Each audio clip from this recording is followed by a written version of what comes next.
Are we good to go up in the booth? Yeah.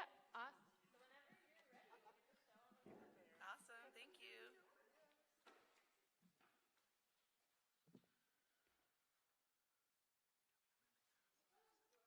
room there, Cecile?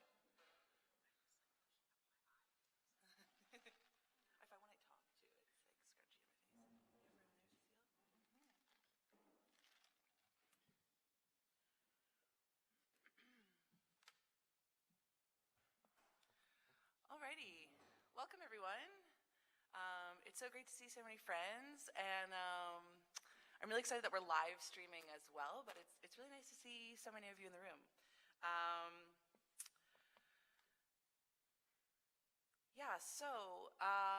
I'm really excited for this conversation. It's definitely an ongoing conversation and one that I've been really lucky to be having with lots of different artists in lots of different places, and I find well, me and Frankie were just saying before, like it's an ever-evolving conversation, and every moment that we have it, something new arises, which I think is really exciting. So the format for today is we're really going to be talking with one another. There's going to be time for questions too, so feel free to jot things down or share your own experiences too when we get there. But we're really going to kind of work in like 3 rounds that I'm going to prompt. We're going to be thinking about a little bit about our unique and different entry points into this conversation about accessibility and mental health and the arts and all of the different ways that we come to that conversation. And we're also going to be thinking a little bit about future building too, and thinking about what we want to make going forward. And the way I want to start is by just letting you know a couple of things. This is a masked event, for one. Secondly, there are washrooms all over this building. It's MUN, so you kind of can't go very far without finding a few. And we'll start off with intros. So I'll just ask you all to introduce yourself in your own words instead of reading a big bio, whatever you want to share contextual today. So I'll get started. My name's Lahey. I just finished my doctoral degree, which is really exciting. I convocated last week, yeah. So I did a PhD in Women and Gender Studies from the University of Toronto. I'm also the front person of a local band here called Weary. I'm a board member for Girls Rock, NL. I like to write about visual art. Yeah, that's all I can think of right now. And I'm a Newfoundlander. I live in Holyrood with my wonderful partner, Chris, who you might see around the festival doing some sound stuff.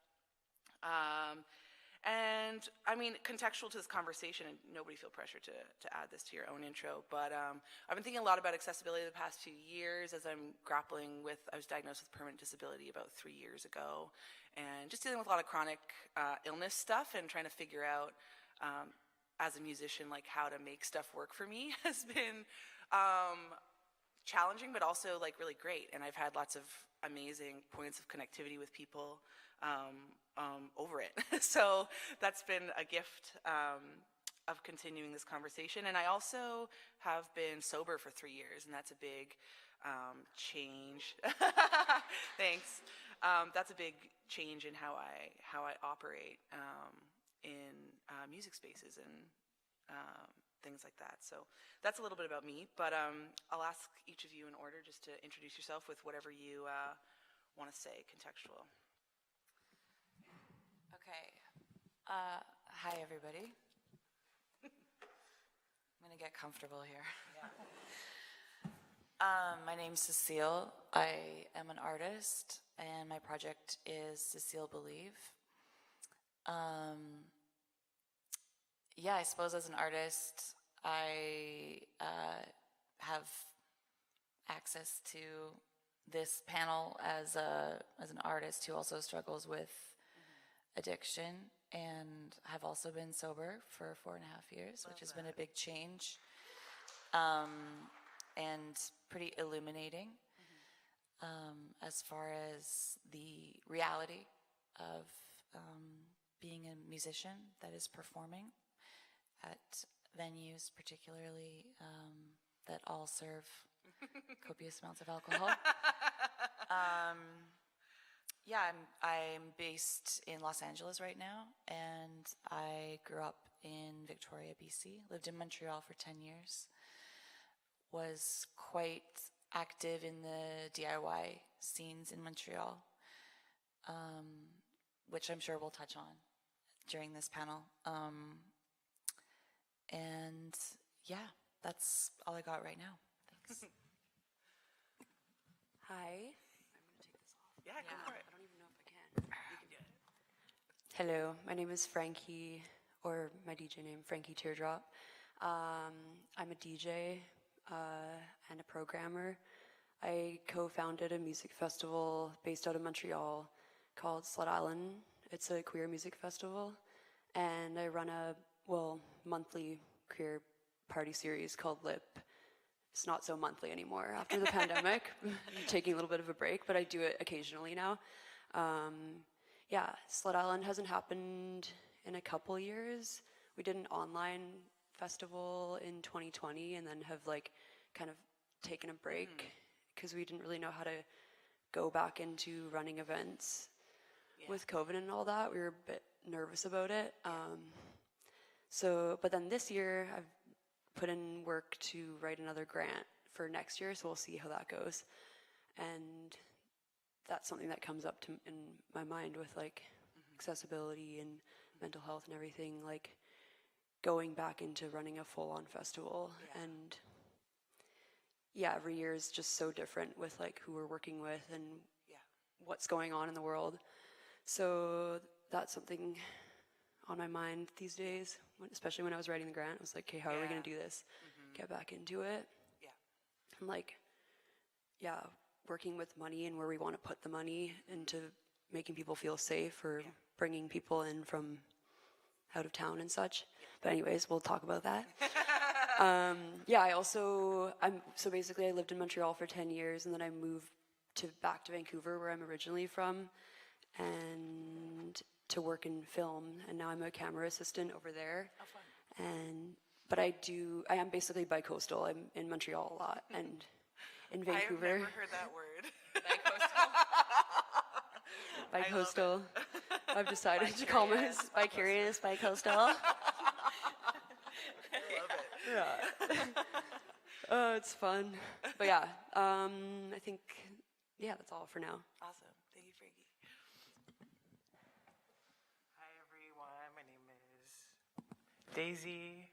I'm from the northeast coast of Newfoundland, but I've lived here in St. John's for the better part of 10 years. I used to perform a lot under the moniker Ritual Frames around 2014, 2015, 2016. But then I stopped, and that was due to changing mental health and certain bodily needs. And as an artist, I wrestled with all these conversations about how creative practice nourished me and what my body needed. So stepping away from performance was a big part of that, and then rechanneling that energy into different means was also really helpful. So we'll talk about that more, about listening to your body and trusting your body, and also saying no when it doesn't feel good. Yeah.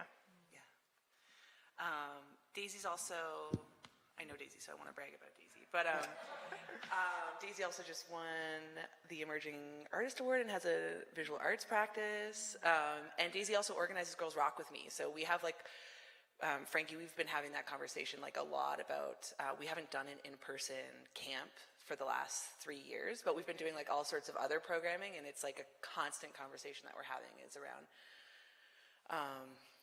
programming and all of the ways that the pandemic opened up conversations that we needed to be having, and has pushed us to imagine, have all sorts of exciting conversations. Okay, so what I'd like to sort of start off with, how much time do we have? Sorry, Sarah, Chrissy. Okay. Okay, so what I'd like to start with is I'd just like to invite each of you, in whatever order is comfortable, to sort of share a story or a memory that kind of just reflects on what we're talking about here today, which could revolve around access, which is such a broad, I mean, that could be really anything.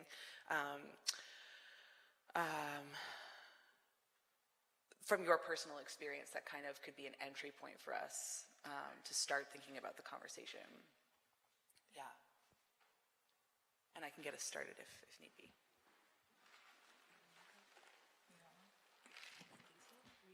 Yeah, go for it.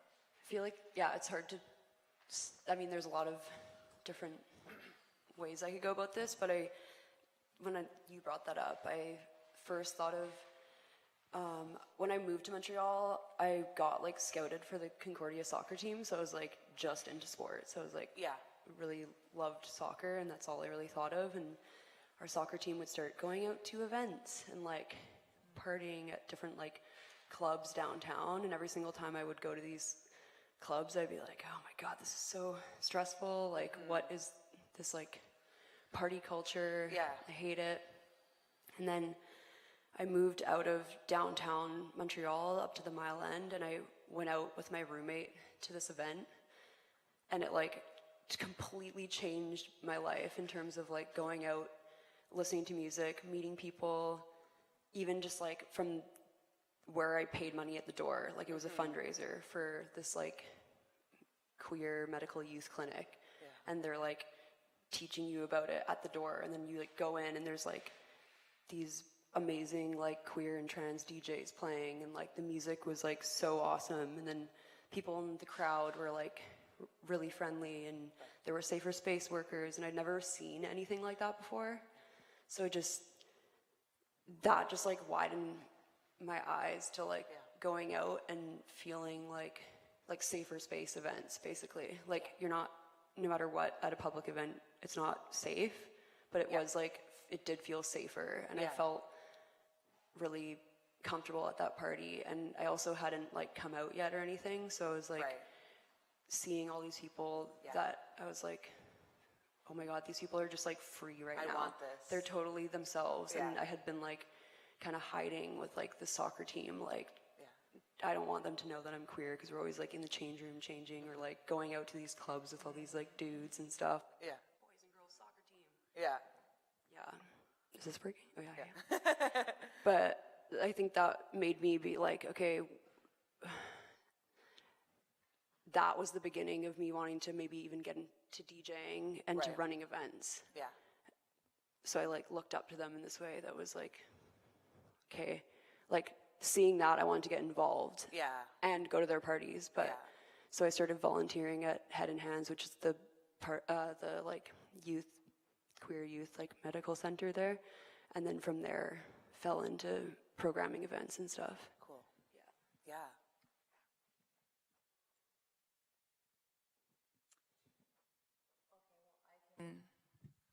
I can speak a little bit. I'm going to take this off as well. Yeah, it's definitely a daunting question, I would say.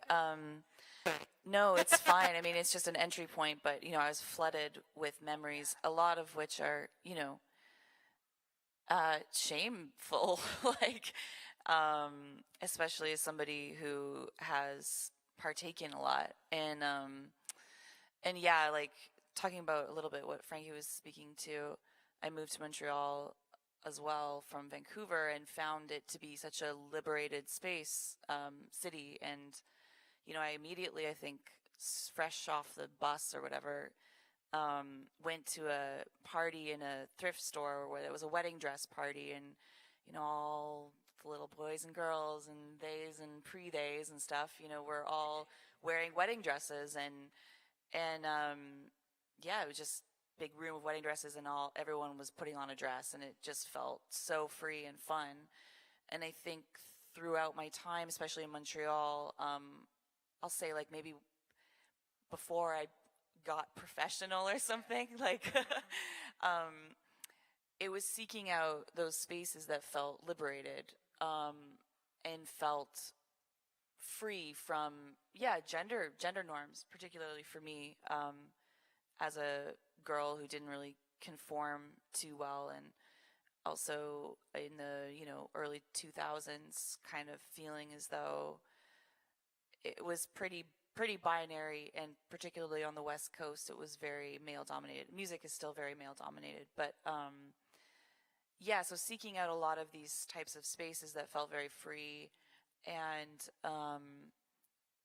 you know, I think like with freedom comes a lot of danger, actually, and I definitely experienced my share of the freedom kind of going wrong, and so that line, I think, is kind of one that's really difficult for people to accept as well, because people work so hard, I think, to create open spaces that are do-it-yourself and make a lot of sacrifices.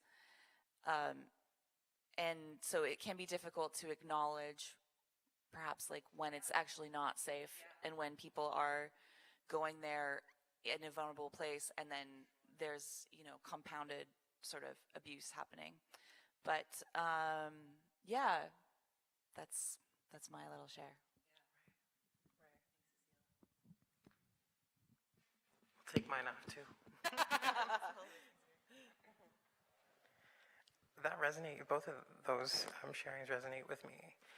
And I think moving to this city in 2012 and like building trans community, it was a really special time because there was so much happening and organizing was taking off, and like just refusals and like being loud and being visible and like loving each other and like expressing that. And performing music was a part of that for me. But there was also this, like, so much amazing feminist organizing happening at the same time. SPAT had gotten off the ground and, like, was challenging music cultures here, patriarchal music culture, and, like, taking things back. And there were these amazing networks. And my music was really vulnerable. And I was sharing a lot. And the more that I played, I realized that my body as a young trans woman was a spectacle, no matter where I was. If I was in a queer trans space, a feminist space, or just a regular community space. And that became difficult for me to grapple with. But also, like, people would touch my body in weird ways and like just make really ignorant comments, and so I was grappling with that at the same time. And I just didn't want to deal with that. And like at that point in my life, like I didn't always speak back, and I would just retreat. So I was like in this weird space where what does it mean to perform and to share these narratives of like resilience and survival, but to also experience harm in these spaces and to also participate in that harm as well.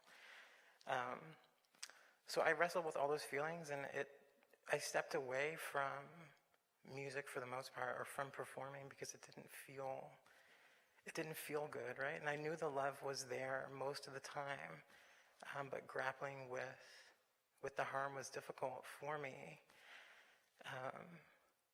So those are just some preliminary comments about being in community at that time, and like trying to find love and to also share a voice or to share a story, but also wanting to reclaim that for myself, I think. And then a part of that journey for me has been going from live performance to sound art, and like thinking about how to share sound or music in different ways where my body isn't the focus, because that's what I found the hardest to deal with. So how to take my body out of the experience to be more in my body, and then to be able to give something back in that exchange.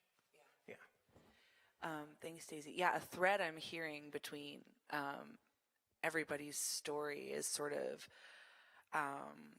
the gray spots, you know, like the spaces that we're drawn to, that we work to create, that we sort of see an inkling of something that inspires us or that allows a part of our identity or experience to be liberated, and at the same time isn't perfect by any means. And being young and vulnerable and queer and kind of exploring these spaces, also we experience harm, or we have, it sounds like all here at this table, experienced various forms of harm while seeking that liberation. And I think that's something that's difficult, but is also exciting about the conversation, is thinking about the gray zones, right? Where it's like, you can't just make a safer spaces policy, right? And then bada bing, bada boom, it's a safe space, right? Like, it's gray and it's interrelational and it's kind of, and being from Newfoundland, it's, for example, like here, it can be culturally specific and all sorts of things. So, I mean, a question for me, for all of you would be,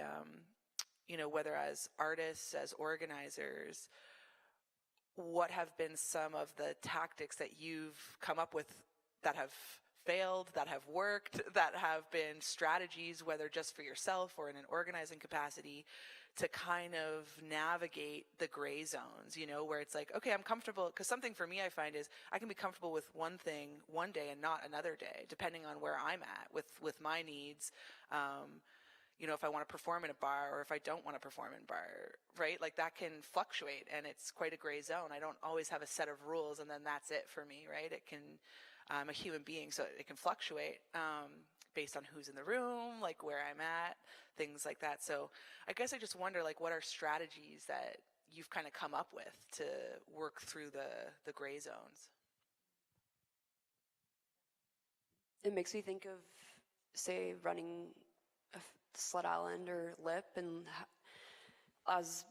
say I did Lip alone, so it would just be me, and then I would hire safer space workers, and say like people are performing, and we see something happen with someone in the crowd, like touching the performer, and it's like with seeing that, and then performers are amazing at just kind of like brushing off their shoulder in the moment, but still finding a second to, at least like as a organizer, like being present and noticing things like that. Not that I can see everything going on, but then just like checking in after quickly in the moment, which makes people kind of think back and be like, oh yeah, that actually wasn't cool, or like I didn't feel comfortable with that.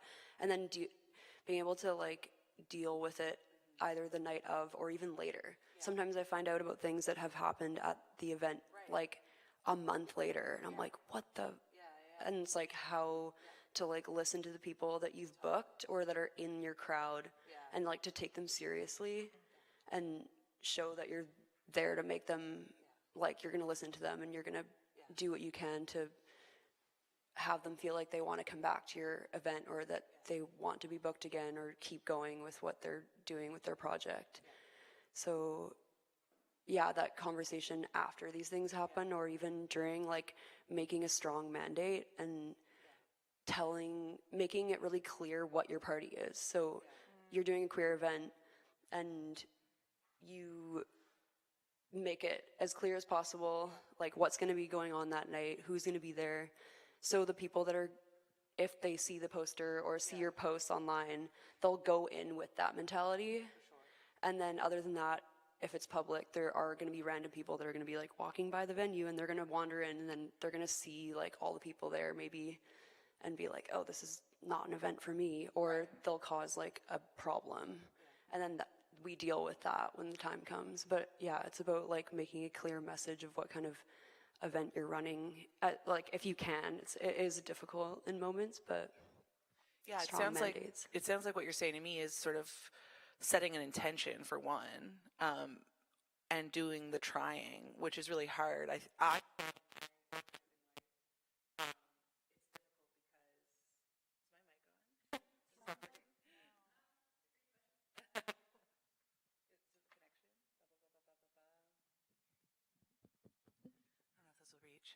Can you hear me now? Yeah. Is the trying itself is kind of, do you want me to try mine? Hello, hello?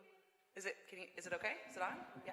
Oh, there you go. The trying itself is so vulnerable, actually, I found, and I found something with organizing for me was, I'm sorry, I'm so distracted by the sound. It's really crunchy. Yeah.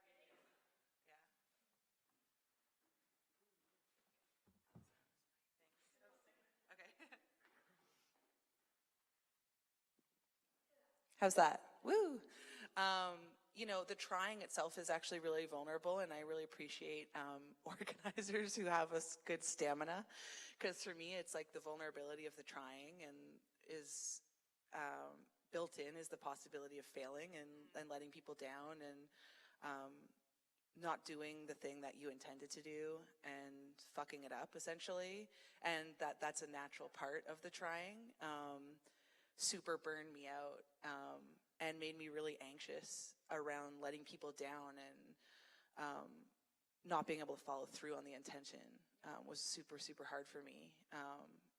So I admire the stamina of people who can continue the trying in the face of the letting down. And I think also realizing that, like, there's stories you're not going to hear for a month later, but there's also stories you're never going to hear, and like holding them at the forefront of what you're doing, and holding them at the forefront of your mind when you're going forward, is a really good intention that I hear. Cecile, what are you thinking about? Well, yeah, I mean, just to echo the pressure of putting on events, really, and like trying and failing, and I was definitely somebody that I've never felt that was my position to put on things, partially because it's so much pressure, and I perpetually feel kind of this, it's a bit of a perpetual outsiderness, I guess. Even in communities where I know I do, like, if I'm going to belong somewhere, it's going to be there, you know? And I would just sort of from a totally different perspective, I think, or as a performer who does sort of feel as though I'm kind of trying to bring other voice in through what I say and in through my spirit, like an outside voice. I've found, particularly as somebody who, on a huge level, didn't feel as though I was going to participate after I stopped drinking, found it really important to start to foster a life and community. And this is also probably a privilege of getting older as well, to start to foster a life and community that's sort of outside of the event community itself. Because I did find, and I think that this is a thing that a lot of people experience, is like a definite burnout of the event community being your community and your workplace, and all the friends and all of the enemies and all of the everything, sort of the histories, all circulating in the space where you're presenting and where you're presenting your work, so as I think especially, there's so many amazing sober communities, and that's been a huge help for me, learning how to have strategies to stay sober in really unsober spaces. And so there is sort of like, I think in general, taking from, because communities can become very homogenized quickly, even when they're, focused on diversity and focused on outside voices. So there is something to be said, I think, for, continually trying to have support, have perspectives, have voices from outside of the communities. And I think as a sober person who is involved in a lot of sober community stuff, that's been huge for me, to be able to like call somebody that's not at the space when I'm at the space and be like, yo, I need you right now. Because to sustain your membership, let's say, in the performing arts, and the performing arts where there's not a huge amount of money all the time, things are really DIY. I think you have to eventually be able to have a resting place that you can also kind of bring into the spaces, because there's not a lot of serenity necessarily in the night of it's something, I mean, it's interesting how we all find like personal tactics, but it also makes me sad that a lot of the time that's just like leaving. Like I hear Daisy say that, I hear that a bit in your story, I hear that in mine, of just, a burnout happening, and the solution being, I have to remove myself from this, find supports elsewhere, take care of myself, and almost like get the strength to go back into spaces. And a lot of the time those spaces are like even loving spaces they can be. And I mean, I think in my story, I was just sort of like, oh, do I just like not play well with others? Or like, you know, like I'm pretty anxious and stressed, even like with people that I love and like love me, and what's happened in my, because I didn't start playing music until I was like 25 probably. And when I moved back to St. John's, and it just was really intense in good ways. But then I also was like, I'm interacting with more human beings than I ever have in the last 25 years of my life. And yeah, it's just an interesting thread that I see a lot. Same with sobriety stories, is there's like a period of self-isolation that kind of happens. But yeah, Daisy, what are you thinking about? So I would, excuse me, I would just say that a part of my process for working through my own stepping away, but also trying to be present, was forming relationships with younger trans women and femmes who were looking to build communities, right? And I think nightlife culture is an important part of queer and trans world building, right? And just being with others and having that freedom, or desiring that freedom, to be messy and to be silly and to make mistakes, but also to have a good time and to feel great things. And letting younger trans women and femmes and trans youth in general know, okay, you deserve those things, but have a support system, right? Have your friends there. And if you experience something, you can bring that to me, and I can try to be there for you. And just trying to be honest about, I mean, that's kind of like a culture of trans mothering, where it's like, you know, this is what I can share with you to try to protect you. But this is also your journey, right? And if that goes off, then I'm still here. And in that way, I was also connected. So it was, I don't know, it's been difficult to like navigate that road, but to also understand that people deserve to find pleasure in whatever ways, and to, you know, have those experiences. Yeah. Yeah, and to create relationships where, when hard things happen, you're not alone, because hard things are happening in our lives. Yeah, I mean, mentorship, I relate to that strategy a lot, because mentorship was huge for me. Like, my best friend Joanna Barker was like, I played my first show because Joanna invited me to play a show, and you know, and then invited me to be a part of Girls Rock, and having a mentor, but then also learning how to mentor others. And now, you know, years later, teaching is like a huge part of my life, and I love teaching, and like I teach here at the university, and it was really hard for me to understand like the different forms of relationality that kind of go on in professional spaces, in our personal lives. And I would get confused around those relationships. So like I would give a little too much to certain relationships and like not get something back, and then be kind of confused. And it's like, this is just like a personal, like, this is like, sorry, not a personal relationship for that person. Or, yeah, just sort of struggling. And mentorship for me was like a beautiful place where there was like really clear roles between people. And it was like both, there was like sort of semi-professional, like in the sense that you could ask them questions and like was willing to share and give you guidance and connections and all these things.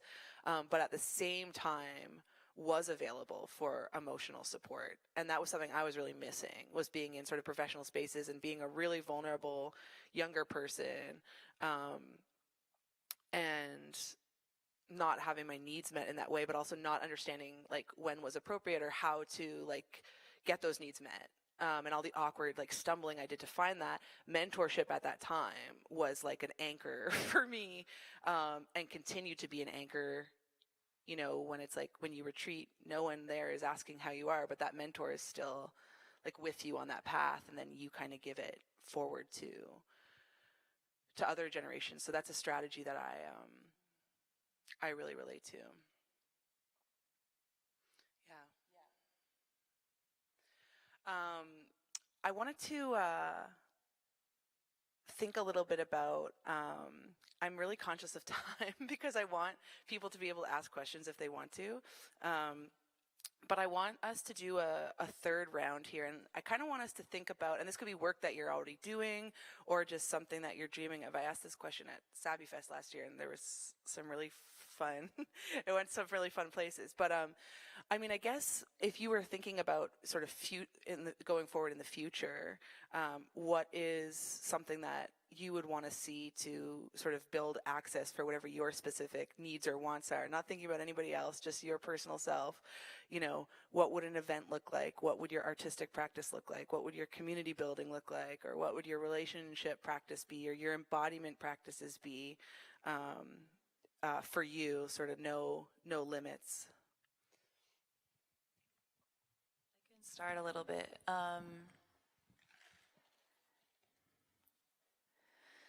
I think, again,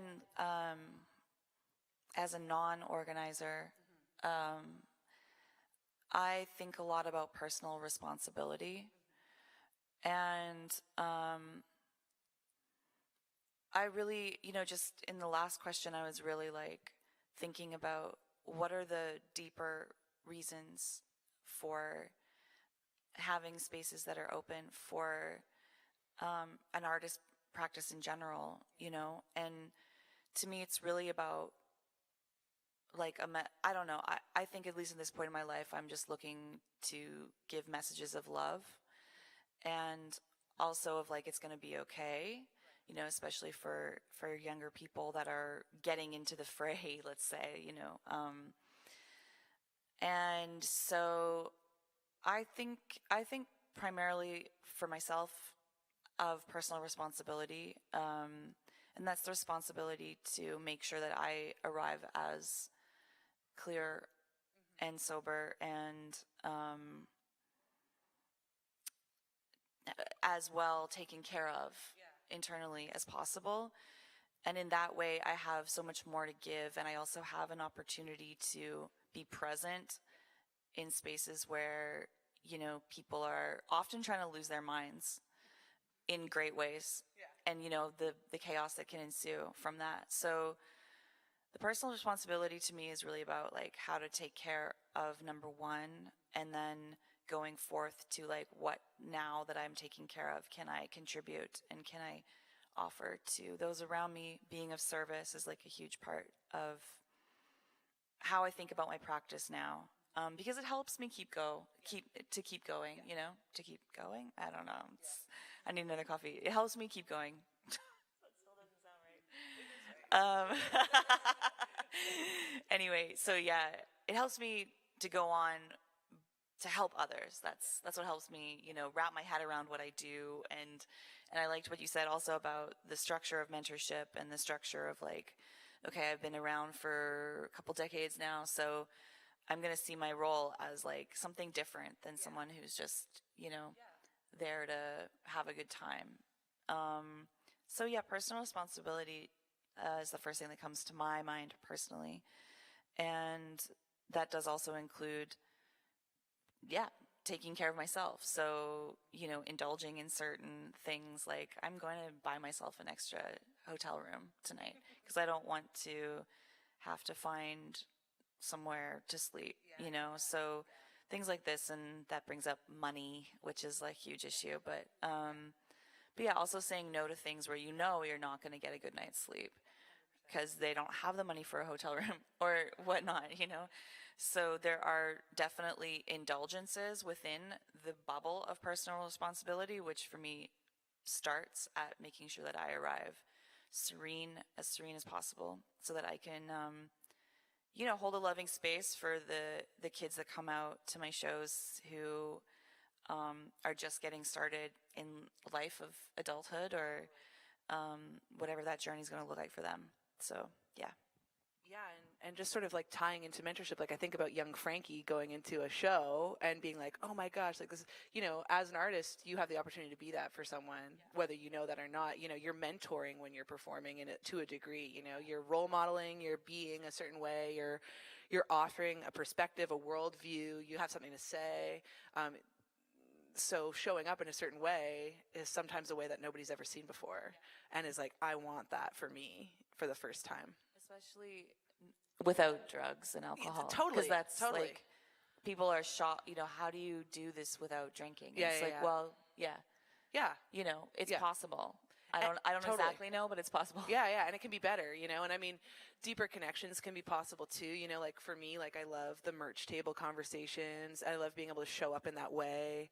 I love being able to talk to people, hear their stories, and like hold them with respect, and really listen and engage. And yeah, like I've been using an accessibility writer lately, and that's like huge for me, is like not staying on couches is like really major for me, and having a private space is really big. But yeah, and I was just thinking too, like such a big part of like sobriety culture, if you will, is mentorship. Right? Is finding mentorship for yourself, but always giving as well. So there's like a through line there as well. Frankie, what about you? What are your future-oriented dreams? Hello? Oh yeah, hey. It works. Hearing you say or accessibility writer as an event organizer, I've been wanting to, with coming back with Slut Island, I want to scale it back. We usually do 2 full weekends, and by the end of the 2 weeks, I'm so tired. I can barely function at the end. I have no energy, but I also have all this energy from how fun it's been and everything like that. But I don't want to feel fully burnt out after. I had to learn also, as you're going through every single day of the festival, there's going to be a lot of feedback, and you want to have the energy to listen, and you can save it for later, continue it after the festival, work on, obviously we're learning every year, adjusting to the way that the festivals run, how the people are having their time there. But basically what's happening is I want to scale the festival back so it's only 1 weekend, and then we can, usually the festival is based off of submissions, so at the end we ask for people's accessibility needs, or if there's anything else that they want to say or they need if they are booked for the festival, and we do provide that. But it's I want it to be, say, if the person wants to stay there all weekend, we don't just cover the one night that they're playing, we cover the entire weekend, so they have a hotel room. They don't need to move or anything, they're just there for the whole weekend and comfortable. And that means putting the money into that. Right. And taking off a night and being able to basically not spoil, but give as much as we can to the artists that are playing, and keep it smaller with the grant that we have, basically. And yeah, and I heard you say indulgence too, and I was like, I mean, it sounds like it's your basic need, to have a comfortable place to sleep, get a good sleep, fill up your cup, have privacy is so important. When you're traveling, for me anyway, it's having privacy is super, super important. And in a festival environment, you often have zero privacy. You're constantly interacting with people. So yeah, I hear that, just learning about a shifting culture, because it does feel like an indulgent, because it's not the baseline of that professional space. And even in DIY spaces, it's so normal to be let's sleep on couches and let's open up our homes, and there's beauty in that for certain people. For me, it's really stressful. Be able to offer that, because I found, DIY we're getting smaller grants, and it was a lot of there were 15 people staying in my house, and we're do you need food? Trying to offer whatever we could. And but now that we're able to get, or hopefully, I don't know what's going to happen, but as the years go on and grants do get bigger, it's the festival doesn't need to get bigger, in a sense where the capacity is getting bigger, and we don't need it to be the busiest queer festival ever. We want it to be smaller, but keep it small, and keep everyone, give everyone the things that they need if they're part of the festival, or say volunteers as even, so that everyone feels rewarded and comfortable.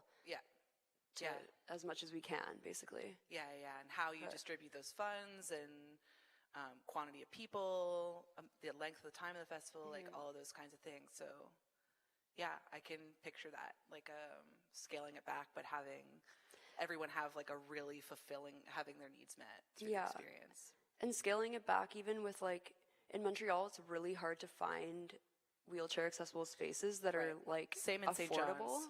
Yeah.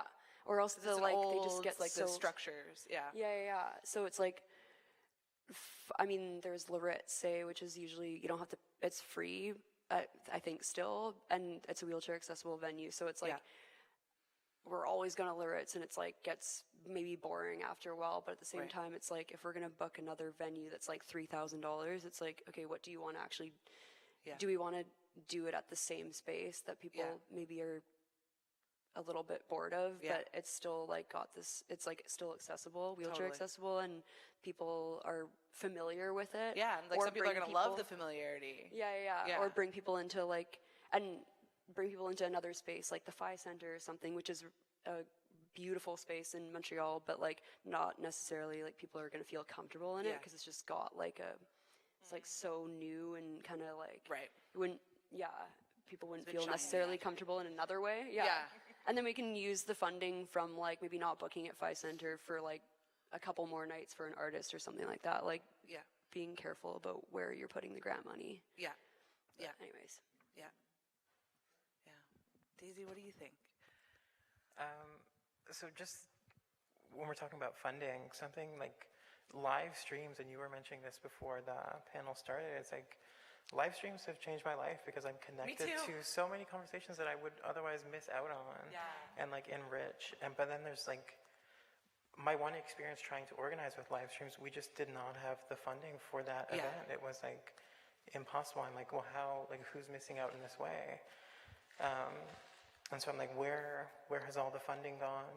You know, from the past 3 years. It's like, like Oz and I were watching this panel with Cecile Ross a couple weeks back, and we were like, this is a life-changing thing for us right now. This is like she's like speaking for the first time in 20 years, and we would miss out on this otherwise.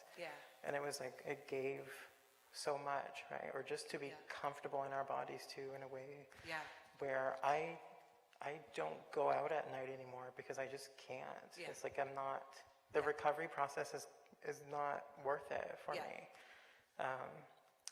But live streams would really change so much if the funding is there in a safer way.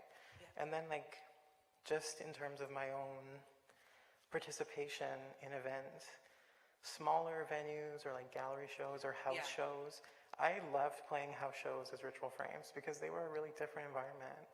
And, you know, there wasn't always an influx of alcohol around, but just the energy as well, and that intimate nature was really important for me as an artist.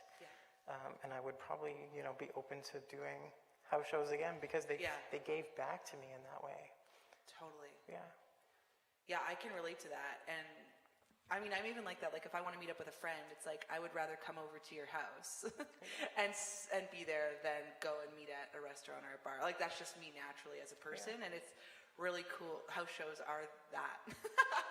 You know, in a weird way. Like, you can sit on the floor and whatever. So we've got just a couple of minutes left, so I just want to make some space for questions. But before we do that, I mean, I'll just say thank you to all of you. And I really want to thank all the awesome tech staff here and the ASL interpretation that we have here, and Lawnya, Vawnya, Chrissy and Sarah are both here. So yeah, we'll open things up to questions. There's a microphone there that can be brought around if you have a question, or you are welcome to just speak from where you are, and I can try and repeat it. So yeah, we'll open things up to questions.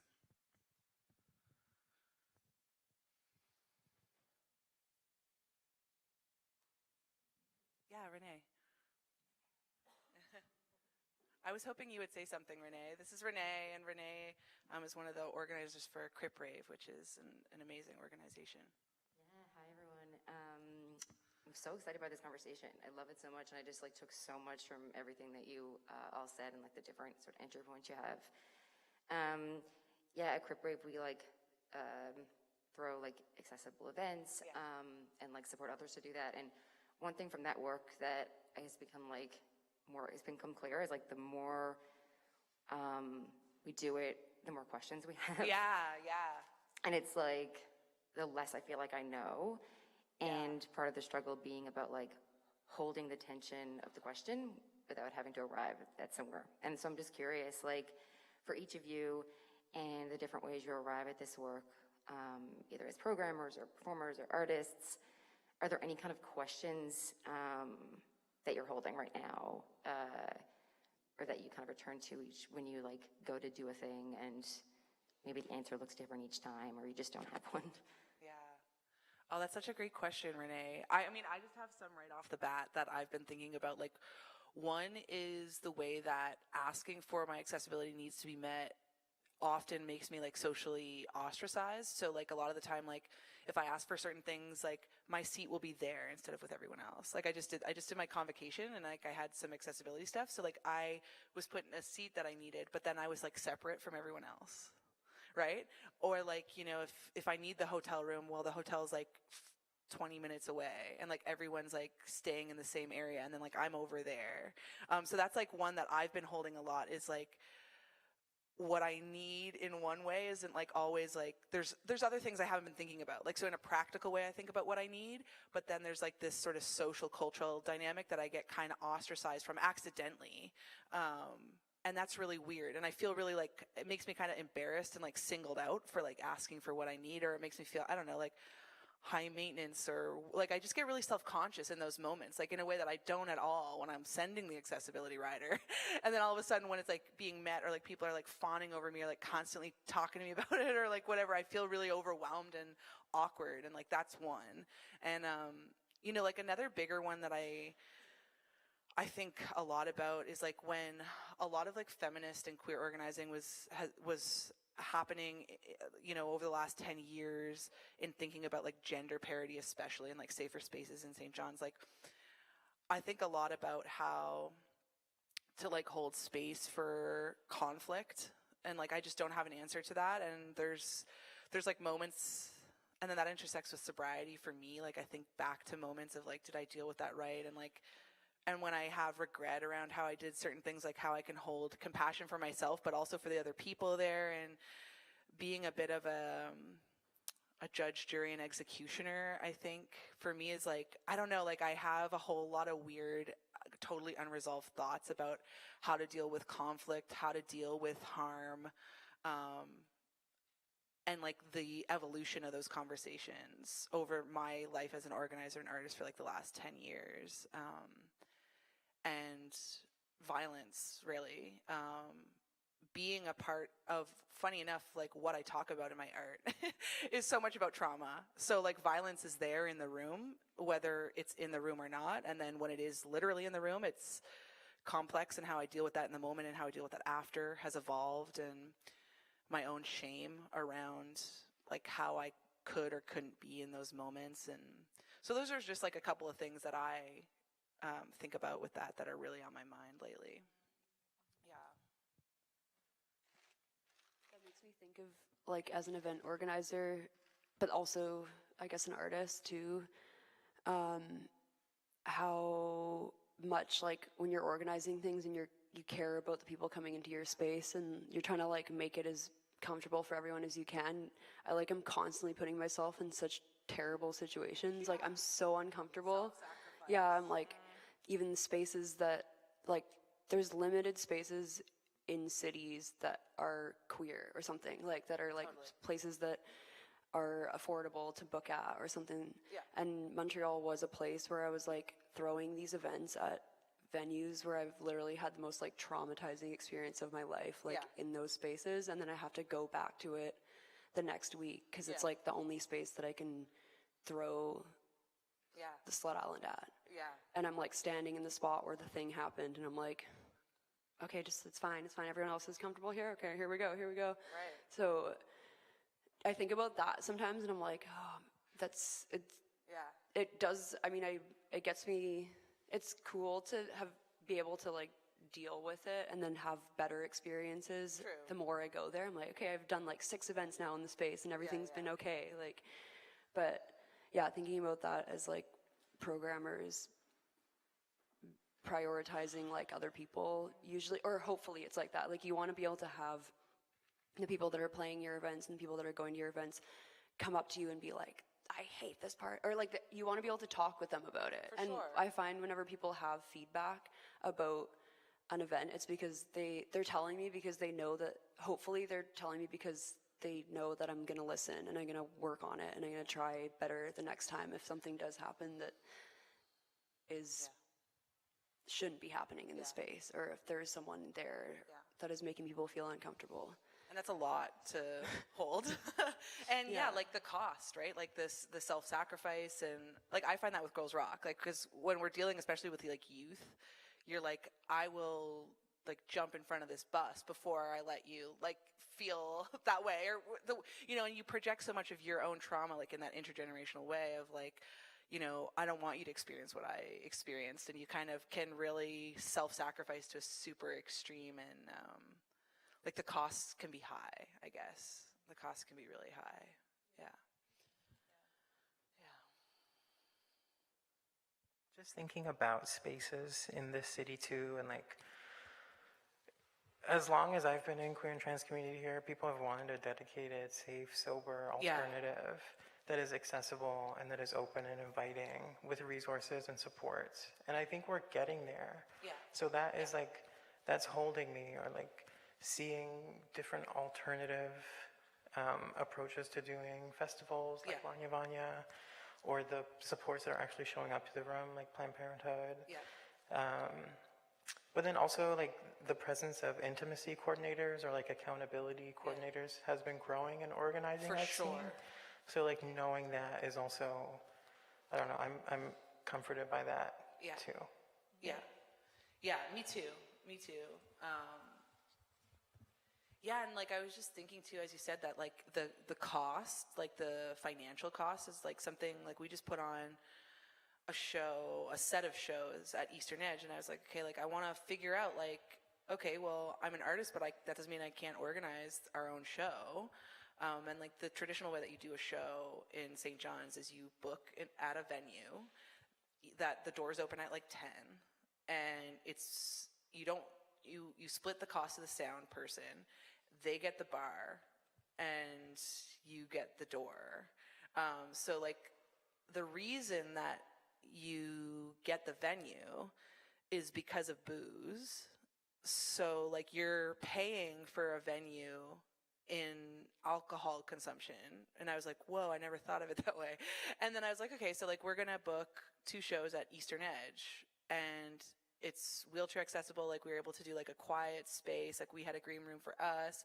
And then I was like, oh my God, I have to like rent this space, which I'd never paid to put off a show, because it's just, you automatically do the bar thing and you just never think about it.